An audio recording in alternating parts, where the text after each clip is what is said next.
Сәлеметсіздер ме, мырзалар мен ханымдар. Бүгін сіздермен мен Әуесхан Ерасыл. Бүгінгі су жаңадан ашылған Энрайс атты мега жобамыздың маркетинг, яғни бизнес жоспарымен таныстырмақшымын. Бұл компанияның негізін қалаған өздеріңіз білетін, елге аса танымал Аманжол Рысмендиев ағамыз, кәсіпкер, долларлы миллионер, филантроп, әрі де бизнес тренер. Бұл кісі осы Энрайс атты жобада 9 түрлі табыс мүмкіндігін берген, табыс көзін. Энрайс компаниясы не мағына білдіреді? Бұл атау қайдан шықты? Энрайс деген энерджи және райс деген екі сөздің қосындысынан шыққан, яғни энергия көтеру деген мағынаны білдіреді. Бұл компания Alibaba, AliExpress, Amazon сияқты интернет компания, бірақ ол компаниялардан Энрайстың айырмашылығы Энрайстың мүшелері. Энрайста болған тауар айналымнан табыс көре алады. Ол қазір маркетинг жоспарда айтамын. Компанияда 9 түрлі табыс көзі бар. Және енді айта кететін жайт, компанияда сіз айына 250 мың теңгемен 21 миллион теңге аралығында табыс табуға мүмкіндігіңіз бар. Ол әрине не арқылы? Ол әрине Энрайс арқылы. 5 түрлі пакет компанияда. 5 түрлі пакетпен кіру арқылы сіз жаңағы мүмкіндікке ие боласыз. Біріншісі старт, эконом, стандарт, бизнес, платинум. Бұл пакеттермен қараңыздар, старт пакетінің құны 39 мың, эконом 97 мың, стандарт 174 мың, бизнес 347 және платинум мықты ең әрі жоғарғы мүмкіндігі бар пакет 462 мың теңгені құрайды. Ескерте кететін жайт, мырзалар мен ханымдар, бұл компанияның бұл пакеттер өміріңізде бір-ақ рет инвестиция жасалады. Бұл инвестиция бір-ақ рет жасалады. Екіншіден, сіз оған лайықты өнім аласыз. Үшіншіден, сіз бизнес орын алып ақша табасыз. Жаңа лайықты өнім аласыз деп жатырмын ғой. Ол жайлы бөлек видео бар, оны да қарап шығасыздар. Энрайстың табиғи өнімдері атты видео. Ол жақта биологиялық белсенді дәрумендер, кеңсе тауарлар, аксессуарлар, түрлі сондай адамға өте қажетті дүниелер бар. Одан кейін бизнес орын алып ақша табасыз. Яғни біздің компанияда жаңағы айтып өткенімдей, айына 250 мың теңгеден бастап 21 миллион теңге аралығында табыс табуға мүмкіндігіңіз бар. Төртіншіден, және бұл ең бастысы деп ойлаймын, мырзалар мен ханымдар, өміріңізді өзіңіздің қолыңызға алып, өміріңізді өзгертуге мүмкіндік аласыз. Түсінесіз бе? Компанияда екі түрлі ақша өлшем бірлігі бар. Kiwi және BV. Kiwi ол сіздің дәрежеңізге жауап беретін ақша өлшем бірлігі. Яғни біздің компанияда мына қараңыздар, 12 түрлі дәреже бар. Клиент дәрежесінен бастап, міне былай кете береді де, член правления дәрежесіне дейін. Неғұрлым сіздің дәрежеңіз жоғары, соғұрлым сізге берілетін пайыздар, яғни сыйақылар көп деген сияқты. Kiwi дәреже үшін жауап береді, ол түсінікті. Неғұрлым кивиіңіз көп, соғұрлым дәрежеңіз жоғары. Неғұрлым дәрежеңіз жоғары, соғұрлым сіздің табысыңыз көп деген сияқты. BV ол сіздің жеке және командаңыздың жұмысына жауап беретін ақша өлшем бірлігі. Неғұрлым сізге командаңызға қарапайым халық өкілдері қосылады, кәсіп жасайым, тірлік жасайым, жұмыс жасайым деген кісілер қосылады. Сол әртүрлі пакеттерден сіздің ақша өлшемдік бірліктеріне байланысты, BV-іне байланысты сіз табыс табасыз. Және сәйкесінше ол кісілер де дәл солай табыс табады. Енді біздің компаниямыздың керемет таптырмас, зор мүмкіндігі бар маркетинг жоспарымен таныстырып өтейін. Бірінші 9 табыс көзі бар деп айттық қой жаңа. Бірінші табыс көзі ол реферальный бонус, яғни жеке шақыртылғаннан сіз BV-ден 40 пен 100% аралығында табыс табасыз. Яғни әр пакеттің өзінің BV бар, жаңа айтып өткендей, стартта 25, келесінде 50, 100, 200, 250 деген сияқты. Енді бұның формуласы мынадай. Мысалы сіздің командаңызға, кешіріңіздер, командаңызға Марат деген досыңыз қосылды. 200 жарайды, оның мүмкіндігі осы бизнес пакетке келді делік. 200-бен қосылды, пакеттің BV-ге қосылады, 200 яғни. Көбейтілген сіз алғашында клиент дәрежесінде боласыз ғой. Мына клиент дәрежесінде. Сәйкесінше сізде реферальный бонустың пайызы 40%. 40% дәрежеңіздің пайызы көбейтіледі, жақынырақ алсаңыз сен. Пакеттің BV-і көбейтілген дәрежеңіздің пайызы көбейтілген доллардың курсы 385. Сонда қараңыздар, сізде пакеттің BV 200-де, бизнес пакеттікі, көбейтілген 40%, клиенттің дәрежесінің пайызы, тең 80. Көбейтілген доллардың курсы 385. Сонда сіз жеке шақыртылған бизнес пакеттен 30 мың 800 теңге аласыз. Бұл және небәрі мынау ең бастапқы дәрежеде ғана. Клиент болып келдіңіз, компанияға тіркелдіңіз, осындай дәрежеде боласыз, сіз қандай пакетпен тіркелсеңіз де. Осы дәрежеде сіз бір адамнан ғана осынша ақша аласыз. Түсініп тұрсыз ба? Әрі қарай сіздің дәрежеңіз мысалы қараңыз. 46, 53, 61, 70, 78, 85, 90, 100-ге дейін кете береді. Дәл қазір мысалы мен супервайзермын ғой. Супервайзерда 70% алам, иә? 70% есептеп көрейікші, мысалы бизнес пакетпен, жарайды бір жоғары пакетпен бізде қараңыз.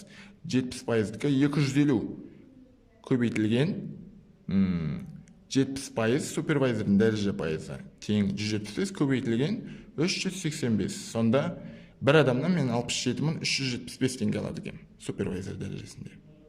Дәл солай келесі дәрежелерде де дәл осы формуламен есептеле береді. Ол түсінікті, иә? Енді бұл бірінші табыс көзі. Екінші табыс көзі, сіз сатылым үшін табыс таба аласыз. Бонус за продажу деп айтады.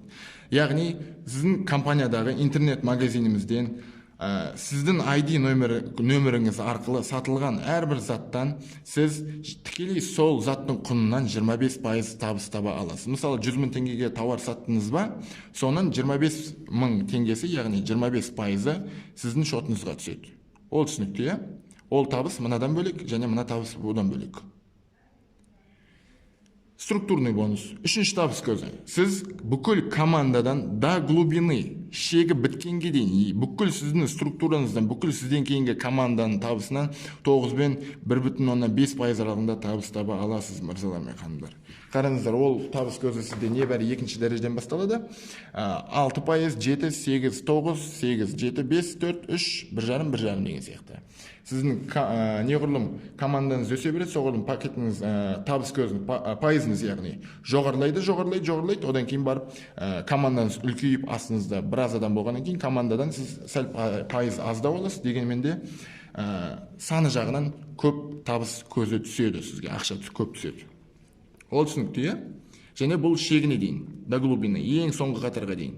1000-шы қатар болсын, 100-ші қатар болсын, 500-ші қатар болсын. Төртінші табыс көзі дәрежелік бонус, яғни статусный деп аталады. Ол ешқандай жаңағындай кедергісіз алынады. Сіз осы дәрежеге жеттіңіз, $100, келесі дәрежеге $1000, келесінде 3000, 10000, 20000 доллар. Маркетинг жоспар бойынша ол былай көрінеді, қараңыздар. $100-ды сіз сәл жақынырақ алсаңыз. $100 мынау менеджер дәрежесіне. Менеджер дәрежесіне жеттіңіз бе, сіз тамаша $100 аласыз. Супервайзер дәрежесіне жеттіңіз ба, тамаша $1000 аласыз. Келесі дәреже.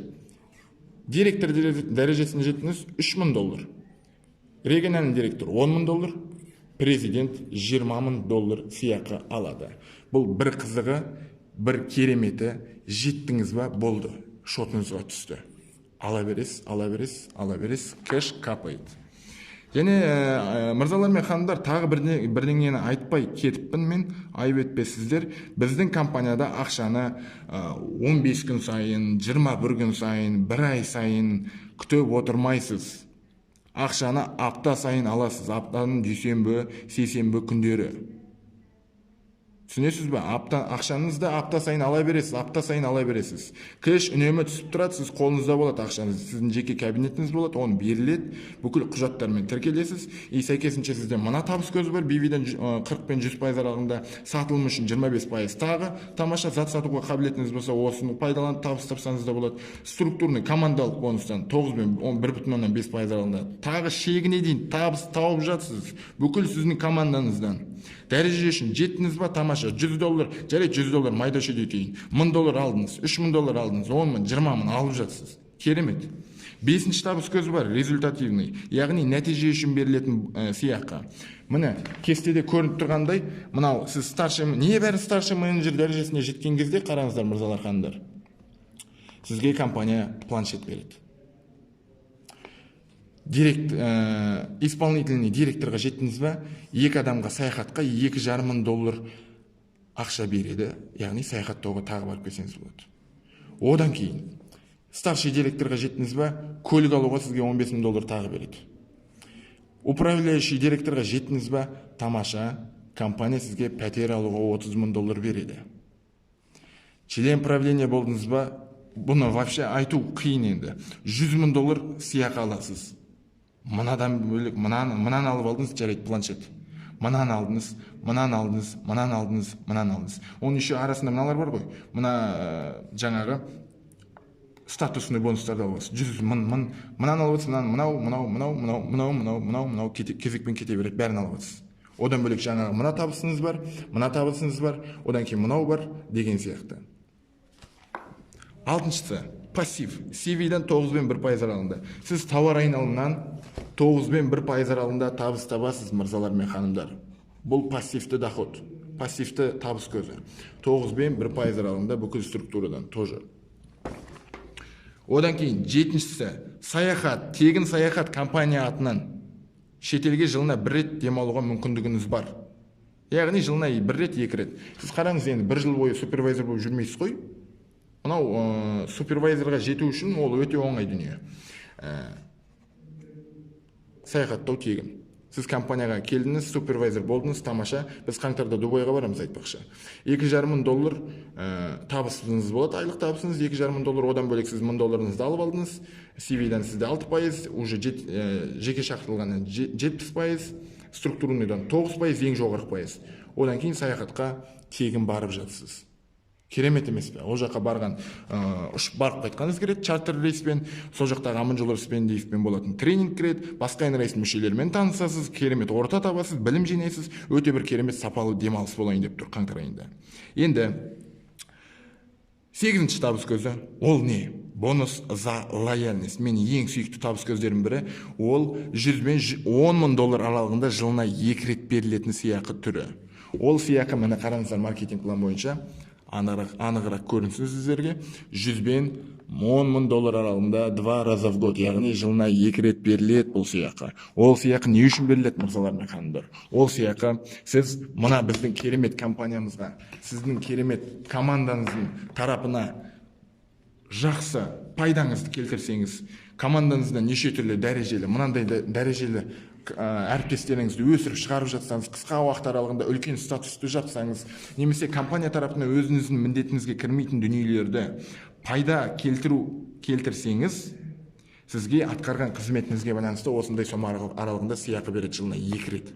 Жылына 1 рет емес, 2 рет береді. Азықша емес, көріп тұрсыздар. 9-шы әрі соңғы табыс көзі әлемдік тауар айналымнан 2%. Мырзалар ханымдар, әлемдік тауар айналымынан, Энрайстың әлемдік тауар айналымынан 2%. Ол жоғарғы шен, яғни сіздің табысыңыз 70 мың доллар, член правления дәрежесінде сізге осындай табыс көзін беріп отыр компания. Түсінесіз бе? Жалпы қараңыздар, сіз небәрі өміріңізде бір-ақ рет осынша ақша құю арқылы жеке шақыртылғаннан 40 пен 100% аралығында аласыз, сатылым үшін 25% заттың құнынан аласыз, структурный бонус 9 пен 1,5% бүкіл командаңыздың ең соңына дейін аласыз, дәреже үшін жеттіңіз бе алып жатсыз, 100 мың, 3 мың, 10 мың, 20 мың доллар. Результативный бонус, тамаша, планшет, 2,5 мың, 15 мың, 30 мың, 100 мың доллар алып жатсыз. Саяхат үшін, көлік үшін, пәтер үшін, коттедж үшін. Пассивный доход, CV-дан тауар айналымынан 9-1% аралығында тағы алып жатсыз. Саяхатыңыз бар, супервайзер дәрежесінен бастап, яғни 5-ші дәрежеден бастап. Жеттіңіз, тамаша, саяхатқа тегін барып жатсыз. Бонус алайсыз, тамаша, пайдаңыз келтіріп жатсыз ба, тамаша, жылына 2 рет 100 мен 10 мың доллар аралығында табыс премияңызды, сыйақыңызды беріп жатыр компания. Член правления болдыңыз ба, тамаша, 2%-ды Энрайстың әлемдік тауар айналымынан 2% сізге сыйақы тағайындайды. Түсініп тұрсыз ба? Өміріңізде бір-ақ рет құйылады ақша, мырзалар, ханымдар. Инвестиция бір-ақ рет жасалады. Лайықты өнім аласыз, бизнес орын аласыз, ақша табасыз, өміріңізді өзгертуге деген мүмкіндік аласыз. Және өзіміздің сүйікті де аса құрметті Аманжолов Спендиев ағамыздың тренингтеріне қатысуға мүмкіндігіңіз бар. Енді сізге осы компанияда алғашқы мына клиент дәрежесіне келдіңіз ғой. Тіркелдіңіз, клиент дәрежесінде боласыз. Партнер мен менеджер дәрежесіне қалай шығуға болады тездетіп. Сол жайлы айтып өтейін. Сіз клиент пен супервайзер аралығында сізде 2 ғана тармақ болады. Біріншісі, яғни бізде тепе-теңдік болады, 60-та 40. Бірінші аяғыңызда киви балдарыңыздың 60% бірінші аяғыңызда, киви балдарыңыздың 40% екінші аяғыңызда болу керек. Ал партнер дәрежесіне жету үшін сізге небәрі 1000 киви керек, ағайын. Көріп тұрсыздар ғой. Сонда сіздің 60%-іңіз 600 киви, 40%-іңіз 400 киви болады. Сәйкесінше 1000 киви сіз автомат түрде партнерсіз. Енді Нұрдана ханым, сәл жақынырақ ұстаңыз. Сіз партнер болу үшін не боласыз? Міне, сіз Айдын мырзаны шақырсаңыз досыңызды. Сіз одан жеке шақыртылған үшін Айдын мырза мысалы платинум пакетте 6 түрлі табыс көзі бар, оның мүмкіндігі жоғары екенін түсінді ол кісі. Сол пакетпен тіркелді. Сізге соның жеке шақыртылған үшін 38.500 теңге клиент дәрежесінде осынша табыс табасыз. Клиентсіз ғой әлі. Енді Айдын мырзаны шақырдыңыз, 38.500 теңге алдыңыз. Тамаша, сізде 500 киви қалтаңызда тұр. Енді сізге 100 киви мына жағыңызға жетпей тұр, мына жағыңызға 400 киви жетпей тұр партнер болу үшін.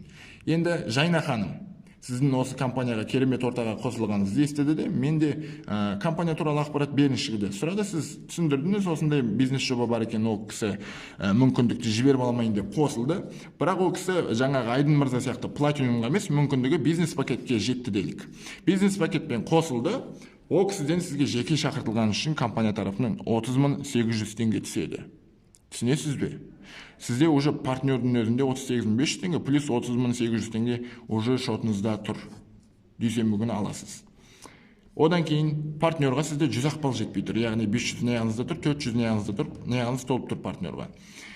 Марат мырза қосылды, компанияңызға естіді эконом пакетпен. Ол кісі жаңағындай әлі ойланып, мен платинуммен қосылмайтын шығар, мүмкін бизнеспен қосылмайтын шығар, әзірге осы экономмен қосыла тұрайын, компанияда апгрейд деген дүние бар ғой, пакетіңді уақыт өте келе көтеріп аласың деген. Соны көтеріп алам, уақыт өте келе бірінші алғашқыға экономмен тіркеле тұрайын деп эконом пакетмен қосылды. Сізге одан 7700 теңге жеке шақыртылған үшін түседі. Алғашқы клиент дәрежесінде. Құтты болсын, сіз 38.500 теңге, 30.800 теңге, 7.700 теңге, 70 бар жоғы 7.700 теңге. Партнердің өзіне жетпей тұрып алып қойдыңыз. Партнерға жетпей тұрып алып қойдыңыз. Ал партнердің айлығы бізде қараңыздар, орташа табысы $500. Сіз партнерға жетпей тұрып осынша ақша алып тұрсыз. Кешіріңіз, мынау бір адамның айлығы жалдамалы жұмыста. Құтты болсын, сіз партнерсіз. Дәрежеңіз жетті. Енді тағы да сәлеметсіздер ме, мырзалар, ханымдар? Енді сіз партнер болдыңыз ғой. Партнер болдыңыз, 77.000 теңгеңізді алып алдыңыз, партнерға жетпей тұрып алып алдыңыз бұл ақшаңызды. Небәрі клиенттің өзінде. Келдіңіз, клиенттің өзінде 77.000 теңге алып отырсыз. Енді қараңыз, менеджерға сапар шегейік. Менеджер дәрежесіне жету үшін сізге небәрі 2,5 киви керек. 2,5 киви, ол яғни 60-та 40 болса, оң аяғыңызда 1,5 киви, сол аяғыңызда 1000 киви қажет. Көріп тұрсыздар ғой, жаңа 60-та 40 деп айттым ғой компанияда, тепе-теңдік. Сондықтан міне 1,5 киви. Яғни кивиіңіздің 60% мияқта, 40% сол жағыңызда болады. Енді сіздің командаңызда Айдын мырза бар, Марат мырза бар және Жайна ханым бар. Солай емес пе? Сізде уже 1000 кивиіңіз бар. Мына жақта 500, 100 және 400. Енді сіз тезірек менеджерға шығып $100 сыйақыңызды алғыңыз келіп тұр. Сіз ол кезде сіздің партнер дәрежесіне жетпей жатып, сіз 77.000 теңгеңіз алғаныңызды Назерке деген көршіңіз естіді, сөйтті да ол платинуммен кірді, мына жаққа 500 кивимен. Сізде уже 500 киви, одан сіз партнер дәрежесінде пайызыңыз жоғары, BV жеке шақыртылған пайыз 46%, сіз сондықтан уже бастапқыдай 38.500 теңге емес, 44.275 теңге аласыз жеке шақыртылғаннан. Уже разница қандай, е? Мына жақта қараңыздар, жеке шақыртылғаннан 38.500 теңге аласыз сіз. Ал партнерға жетіп қойдыңыз сіз 44.275 теңге аласыз жеке шақыртылғаннан. Одан кейін сізде уже мына жақта 500 киви қосылды. Сіз тұрыңызда Қайрат мырза тоже қосылды. Марат мырзаның қосылған естіп. Қайрат мырза тоже осындай бизнес жасағысы келіп тұр. Аманжол Рысмендиевті таниды екен. Осы Энрайс деген жобаны күтіп жүрген екен. Компанияға қосылды бизнес пакетпен.